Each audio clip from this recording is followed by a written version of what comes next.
curta, compartilhe, se inscreva, faça sua pergunta aqui no canal. Nós temos vídeo toda semana e trazemos temas novos para vocês. Quando a fobia ela é muito forte, por exemplo, a fobia de animais. Vou dar o exemplo aqui da fobia da galinha. Eu tive uma amiga muito próxima que tinha fobia de galinha. Então, todos os animais que tinham penas, ela tinha pavor. Se ela visse um pombo, ela já começava a ficar com o coração acelerado, com a falta de ar, a cabeça dela faltava explodir, e o negócio estava tão avançado que só de ela ver uma foto de uma galinha, de um passarinho, de um pombo, ela já começava a ter todos esses sintomas, suava frio e começava a tremer as mãos, as pernas. Por quê? Lá na infância, ela foi atacada quando criança por uma galinha. E aí, esse transtorno foi se desenvolvendo e se tornando cada vez mais forte. Porque uma das coisas interessantes na ansiedade é que o primeiro passo que a gente dá em relação ao transtorno é fugir. Sim. É negar que ele não existe, é fugir, fingir que ele não tá aí, é dizer assim, não, eu não tenho, não, isso aí vai passar, isso aí... E, se não tratado, ele só tende a piorar. Então, a fobia específica é um outro tipo de transtorno de ansiedade. Além disso, a gente tem a ansiedade social, ou fobia social, que ela pode ser generalizada ou ela pode ser específica. O que é isso? A fobia social generalizada, em qualquer contexto, você que se diga, vamos falar com pessoas, vamos estar em situações sociais, a pessoa já gera todo aquele sintoma ansioso. Sim. Tá? Aqueles que a gente já falou. E a específica é só em determinadas situações. Inclusive, tem uma curiosidade, né? É que a fobia específica pode ser um medo de comer em público. Incrivelmente, eu tinha fobia específica, eu morria de vergonha de comer em público. Isso eu tive que tratar na minha vida. Né? A minha fobia social era de comer em público. Pode ser para você uma coisa assim, como assim? Mas eu tinha pavor, eu começava a ficar corada quando estava em situação que eu precisava comer em público. Hoje isso já é natural, então eu não tenho mais isso, né? A fobia social pode se manifestar também em questão de, um trabalho que eu vou apresentar pode também ser a fobia social, estar sendo julgado pelas pessoas, então ela envolve muito essa questão do julgamento, o objeto é diferente. A gente tem o transtorno de pânico, Sim. Que inclusive o transtorno de pânico é o que mais tem acontecido ultimamente, né? Que é aquele característico da falta de ar, e as pessoas têm o objeto desse tipo de transtorno de ansiedade. O objeto aí, ele é justamente a sensibilidade aos sintomas físicos.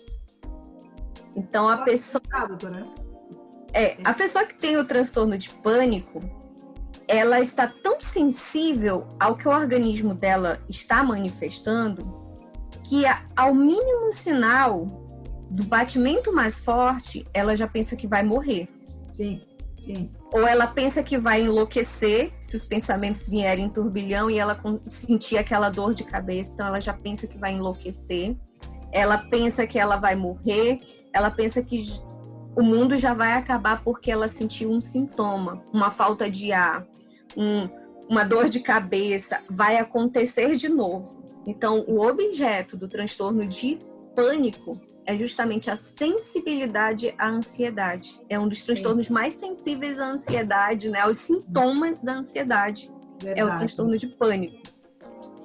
E além do transtorno de pânico, a gente tem a agorafobia, né? A agorafobia também, ela antigamente era bem associada ao transtorno de pânico, mas hoje o DSM-5, ele dividiu aí do transtorno de pânico. O transtorno de pânico pode ter agorafobia? Pode, mas a agorafobia pode aparecer sem o transtorno de pânico. né? Por isso foi dividido, né, esse tipo de transtorno. O que o transtorno de agorafobia é? Você ter medo de não dar conta de certas situações. Por exemplo, né, para ser mais simples a explicação, você vai ao cinema e aí você tem medo de passar mal no cinema, porque é um ambiente fechado. Aí você já entra em pânico, porque se você não enxergar a saída, você já entra em pânico, né? Então, é o medo de situações embaraçosas em público. Então, você sai com medo, né? Você já sai com aquele medo, né? Você já sai Isso. Com aquele, né? Aí, por exemplo, você está numa feira ao ar livre. Se você entender que ali não tem um banheiro, aí você já entra em pânico, porque você não encontrou um banheiro e você tem medo de passar mal, precisar de um banheiro e não encontrar o banheiro e se ver numa situação vexatória. Então, a agorafobia está muito relacionado a essas situações. E a gente também tem o transtorno de ansiedade generalizada, que o objeto desse transtorno ele é muito maior do que os outros em relação à especificidade do sintoma. Por quê? A ansiedade generalizada, a pessoa tem medo de todas as situações. Não tem uma em específico. Ela tem medo de tudo, ela vê catastrofização em tudo, ela pensa que vai acontecer a desgraça em todas as situações. Então, ela tem que se precaver, ela tem que trabalhar para que isso não aconteça. E a gente também, além disso, tem a ansiedade, que ela é induzida por substâncias medicamentosas, tá? Ou por substâncias também que se usa, né? Drogas.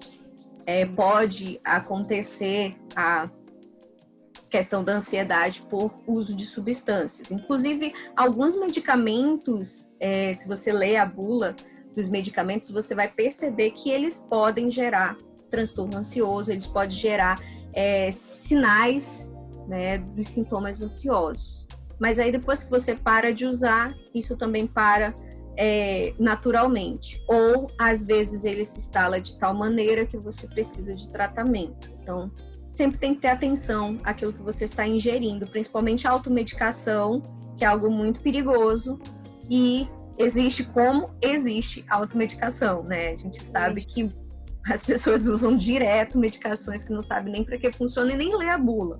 Sim, mas então, porque tem toda uma farmácia, né? Uma parte farmacêutica, né? Uma facilidade, né? Aí no Brasil, sim. Aqui não tem. Você não pode tomar, você pode comprar na farmácia, sem receita médica, um remédio para dor de cabeça, você compra aqui, nada mais. Então, tem muito mais controle, né? Infelizmente... mais restrição, né, aí. Então, aqui tem restrição para quem toma, né? Mas no Brasil, infelizmente, a gente tem muito, né? E a ansiedade também, o outro tipo de ansiedade é uma ansiedade pela condição médica. Né, uma condição médica, ela pode gerar um transtorno ansioso. Uma doença que você tenha, que você pensa que não tem tratamento, ou que você se assuste com o diagnóstico, pode também gerar o transtorno ansioso. Então, todos esses tipos, eles têm um foco, né, um objeto, vamos dizer assim.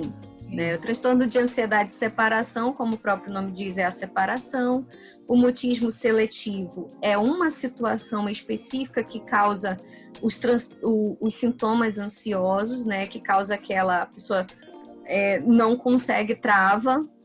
A fobia específica, que é um objeto específico que desencadeia o medo. Ela pode ter medo de avião, mas pode não ter medo de aranha. Então, é um objeto específico. O transtorno de ansiedade social, que é o medo do julgamento, é o objeto específico do transtorno de ansiedade, principalmente é o medo de ser julgado pelos outros, então, se colocar nas situações sociais e ser julgado pelos outros. O pânico, né, o transtorno de pânico, que é a sensibilidade aos sintomas físicos, né, que é o mínimo sintoma físico, a pessoa pensa que vai morrer. Agorafobia, situações constrangedoras, vexatórias, que podem levar a uma situação vexatória. O transtorno de ansiedade generalizada, que é tudo, preocupa o tempo todo. E o transtorno da ansiedade induzida por substância ou medicamento, que o nome já está dizendo, e o transtorno também devido à condição médica, que o nome também já está bem explicado qual é o objeto da ansiedade. Então, esses são os tipos de ansiedade que a gente pode verificar e pode entender que não é só um tipo, ela pode ter vários. Né? É verdade. Exatamente. E um pode estar combinado com o outro, né? Às vezes a gente pensa, se eu tenho ansiedade, fobia social, eu não vou ter outro tipo de ansiedade. Às vezes pode estar combinado. Um ou mais tipos, doutora? Por exemplo, a pessoa pode desenvolver mais de 2 tipos de ansiedade ao mesmo tempo, né? Uhum. Entendi. É bem importante, né, que a gente procure uma ajuda, procure um médico, né, para poder ter um diagnóstico, né, e de repente fazer uma terapia, né, como a gente sempre fala aqui, fazer uma terapia aliada, né, a uma recomendação de um médico, né, e verificar se vai fazer terapia junto com a medicação, se vai precisar tomar medicamento ou não, né? Uhum. É bem importante que se procure uma ajuda profissional, né? Sim, ajuda especializada é sempre bem-vindo. Tem coisas que o Dr. Google não sabe, tá? Então, a gente precisa parar de estar procurando tudo no Dr. Google. Porque uma situação, mesmo dentro desses tipos de ansiedade, cada pessoa, eu trato, a maioria dos meus pacientes tem ansiedade, tem transtorno de ansiedade. Mas cada um tem uma forma de tratamento específica. Porque a gente trata o ser humano como único nesse universo. Né? Uma técnica que eu uso para outro não funciona. Não adianta eu tentar passar para ele essa técnica que ele não vai conseguir fazer. Então, a gente precisa entender que o Dr. Google ele tem uma informação muito generalista, né? Muito ampla, muito abrangente, mas o ser humano não se põe numa caixinha. Onde você colocou lá na caixinha, então é isso mesmo. Não. Existem outras implicações e tudo isso precisa ser investigado. E por que não procurar um profissional? Afinal, sua saúde vale muito. Então, tirar isso da mente. Sua saúde mental vale mais do que qualquer coisa nesse mundo. Então, cuide dela, é o seu bem mais precioso. Verdade, verdade. E como a gente sempre fala, né? Se você está bem mentalmente, né? Você consegue lidar com... A saúde mental, ela é bem importante, né? Porque engloba o geral, né? Se você está mentalmente saudável, entende-se que você tem condições de continuar a sua vida, né? De lidar com o seu dia a dia, de lidar da melhor forma possível, né? Com o seu dia a dia e com os seus, né? Com a vida no geral, né? Uhum. Exatamente. Então, cuide-se, gente. Cuide-se, não custa nada você investir na saúde. A gente investe em tantas outras coisas, às vezes as pessoas não entendem o valor que tem a sua saúde. Né? Eu vejo muita gente dizendo, fazer terapia, custa. Mas aí você se acaba em outras coisas, né? Não criticando, você pode ir para festa, balada, pode fazer o que você quiser. Mas desde que você tenha consciência de que se você tem um transtorno, essas coisas não vão curar o seu transtorno. Não, o que é melhor? Ficar anestesiando ou enfrentar e curar? Tratar, saber como lidar. Verdade. E aí são as escolhas. Né? É um bem para a tua vida, é uma... Sim. Eu acho que terapia é excelente para a vida, no geral, né? Não só para a ansiedade, né? Para o autoconhecimento, para o dia a dia, para você ser uma pessoa melhor para você, consequentemente melhor para o outro, melhor para o mundo, né? É um investimento. Com certeza. É um ótimo. Doutora, muito obrigada. Eu acho que é muito relevante, né, os temas, principalmente esse tema ansiedade, que a doutora explicou aqui, falou os tipos de ansiedade. E se alguém quiser fazer terapia, né, com a doutora, os contatos dela estão aqui no nosso canal, né? E se tem alguma pergunta, alguma dúvida, alguma questão, algum tema, né, que as pessoas queiram saber mais, por favor, comente, né, aqui nos nossos vídeos, nos ajude a continuar trazendo essas entrevistas, esse trabalho, né, de uma profissional excelente, formando vocês, esclarecendo vocês sobre saúde mental, que é tão importante, né? Então, muito obrigada mais uma vez, doutora Regiane. Obrigada. E a gente se vê numa próxima.